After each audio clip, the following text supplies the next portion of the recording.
Terima kasih Anda masih bersama kami. Bagi Anda yang baru saja bergabung, kami hadirkan kembali 3 berita utama hari ini. Wilayah Dayakolot, Kabupaten Bandung kembali dilanda banjir. Lebih dari 300 rumah warga terendam. Diduga anggota organisasi masyarakat, 2 pria pencuri domba di Ciamis babak belur dikeroyok warga. Protes pernyataan gubernur yang mengatakan DPRD sebagai penghambat pembangunan, seluruh anggota DPRD fraksi PDIP Perjuangan walk out saat rapat bersama Pemprov.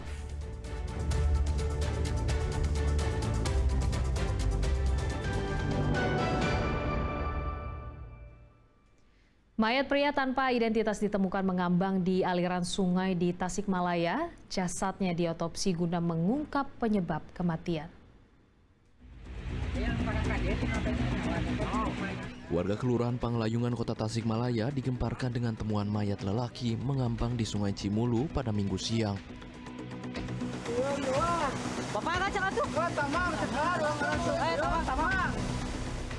Jenazah pria dengan pakaian masih melekat di tubuh dan mengenakan sepatu olahraga tersebut pertama kali ditemukan warga yang memancing ikan di sungai. Tadi air nanti anu gogorowokan. Oh, ada yang teriak-teriak tuh. Oh, mayat. Teriak-teriak pas ditinggali ada koti keur marancing di Oh, lagi bermancing teman-teman. Ya. Ngambang. Itu udah ditegak di artinya. Oh, di sana. Jauh di kurung tadi. Akang ngelihat deket. Tingali tadi. Ada tanda-tanda sesuatu yang aneh? Saya. Tak ya. Tapi pakaian lengkap. Lengkap pakaian. Oh, pakaian lengkap, pakai kaos, celana, sepatu. Kaos warna apa, Bang? Lupa lagi saya tadi. Oh, celana. Sepatu juga pakai sepatu. Sepatu cat atau pantofel atau apa? Sepatu sport. Sport gitu ya. Oh. Mayat tanpa identitas itu kemudian dievakuasi ke rumah sakit untuk diotopsi guna mengungkap penyebab kematian. Pada jam 1:30 hari Minggu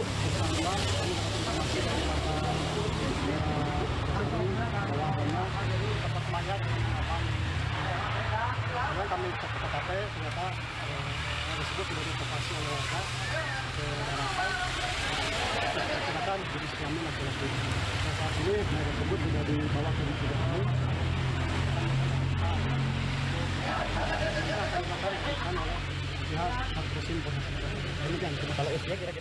Polisi mengimbau bagi warga yang kehilangan anggota keluarga untuk melapor.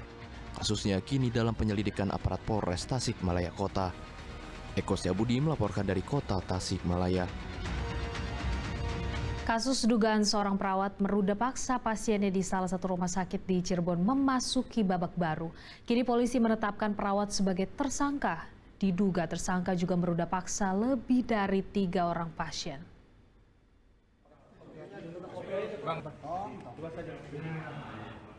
Tersangka DS, mantan perawat salah satu rumah sakit di Cirebon ini, akhirnya ditetapkan sebagai tersangka pemerkosaan kepada salah satu pasien penyandang disabilitas.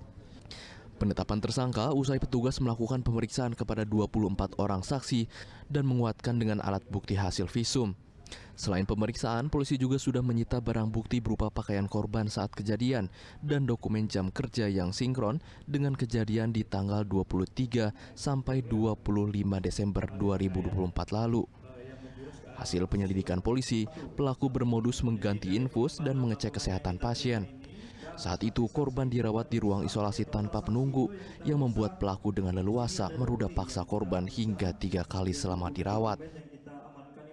Dari korban ya, ini korban ini disetujui sebanyak 3 kali ya di rumah sakit dalam waktu yang berbeda ya. Untuk pertama kali dilakukan pada saat tanggal 23 malam hari ya, kemudian berlanjut ya sampai dengan besoknya tanggal 25 ya, sehingga untuk modusnya ini pelaku ini mengganti infus ya, karena memang situasi pada saat itu juga korban ini tidak ditunggui oleh keluarga yang melihat situasi juga sepi sehingga ada kesempatan untuk melakukan hal demikian gitu. Saat ini polisi masih melakukan penyelidikan lebih lanjut sebab korban diduga meruda paksa lebih dari 3 orang. Atas perbuatannya, DS kini terancam 15 tahun penjara. Maruli Habibi melaporkan dari Cirebon. Dua pria terduga pencuri domba di Ciamis babak belur dikeroyok warga.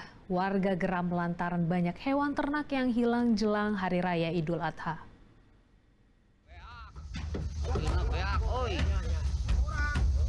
Emosi warga tak terbendung saat menangkap dua pria terduga pencuri domba di Kecamatan Panumbangan, Kabupaten Ciamis. Terduga pelaku tak berkutik saat dikeroyok warga yang geram karena maraknya pencurian domba jelang Hari Raya Idul Adha. Mobil sedan yang digunakan pelaku pun rusak berat tak luput dari amarah warga.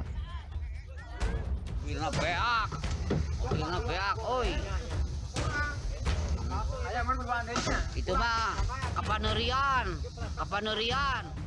Di dalam mobil juga ditemukan seragam dan kartu tanda anggota sebuah ormas yang diduga milik terduga pelaku. Ibas. Nurdiansah, barang bukti. Dua terduga pelaku telah diamankan di Polres Ciamis. Dari hasil pemeriksaan terungkap, salah satu pelaku adalah DPO kasus pencurian ternak. Polres Ciamis, Polsek Panumbangan, melalui unit resimnya telah mengamankan 2 orang diduga pelaku pencurian pemberatan berupa domba ternak milik masyarakat. Nah, di mana berawal si pemilik domba tersebut pada saat melihat kandang keadaan rusak. Nah, akhirnya masyarakat itu melakukan upaya pencarian dan ternyata alhamdulillah masyarakat bisa ditemukan dengan si pelakunya. Kendaraan yang digunakan sarana untuk melakukan pencurian pemberatan terhadap domba pemilik tersebut itu rusak berat dan di dalam kendaraan tersebut ditemukan atribut berupa baju dan ID card ormas tertentu. Atas perbuatannya, kedua pelaku dijerat dengan pasal tentang pencurian dengan ancaman hukuman 5 tahun penjara. Eko Syabudi melaporkan dari Ciamis. Puluhan pelajar di Purwakarta selesai mengikuti program kedisiplinan remaja bermasalah di barak militer selama 18 hari. Upacara penutupan dilakukan di lapangan Resimen Armet 1 dengan dihadiri para orang tua siswa. Sebanyak 39 pelajar bermasalah dari sejumlah sekolah menengah pertama di Purwakarta dikembalikan pada orang tua setelah mereka selesai menjalani program kedisiplinan di barak militer selama 18 hari. Seluruh pelajar yang telah mengikuti pendidikan karakter itu mendapat sertifikat pembinaan khusus. Uniknya, di sertifikat tersebut para pelajar menuliskan janji dan tekad masing-masing untuk tidak mengulangi perbuatan kenakalan mereka. Itu kan mereka sudah dapat tulisan-tulisan dari diri mereka sendiri, ditulis di piagam. Tadi yang di piagam itu ada tulisan mereka sendiri, janji mereka terhadap dirinya, janji mereka terhadap lingkungannya, janji mereka terhadap sekolahnya, janji mereka terhadap orang tuanya. Nah, saat ini sudah hari ini kita pulang dulu ke rumah. Mereka walau bagaimanapun mereka itu adalah seorang anak yang harus terus berkangen-kangenan sama keluarga. Hari ini kita pulang dulu ke rumah. Mereka walau bagaimanapun mereka itu adalah seorang anak yang harus terus berkangen-kangenan sama keluarga. Meski program kedisiplinan di barak militer telah berakhir, namun para siswa akan terus dipantau selama 5 bulan ke depan guna memastikan ada tidaknya perubahan karakter yang lebih baik pada diri para pelajar. Zainal Arifin melaporkan dari Purwakarta. Sementara upacara penutupan program kedisiplinan pelajar bermasalah di Purwakarta diwarnai tangis haru para orang tua siswa. Pelukan hangat penuh rasa rindu dan kasih sayang mewarnai berakhirnya masa pendidikan karakter bagi pelajar bermasalah di Resimen Armet 1 Setira Yuda Purwakarta. Tidak hanya saling memeluk ibu dan ayah, bahkan ada pelajar yang bersimpuh di kaki wanita yang telah melahirkan dan membesarkannya dengan penuh kasih sayang. 18 hari menghabiskan waktu di barak militer, 39 remaja bisa kembali ke rumah dengan harapan menjadi pribadi yang lebih baik. Bangga kepada anak sendiri, karena sebenarnya dia anak yang baik, anak yang soleh. Mudah-mudahan setelah ini akan jadi lebih baik lagi ke depannya, dan dia bisa menggapai cita-citanya, bisa membanggakan kami sebagai orang tuanya, karena dia kebawa arus teman-temannya, dan saya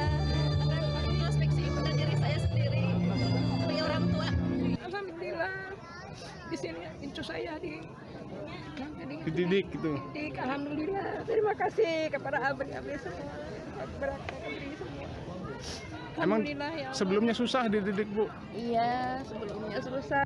Sebelum dikembalikan ke orang tua, para pelajar mengikuti apel penutupan masa pendidikan dan menerima sertifikat pembinaan khusus. Zainal Arifin melaporkan dari Purwakarta.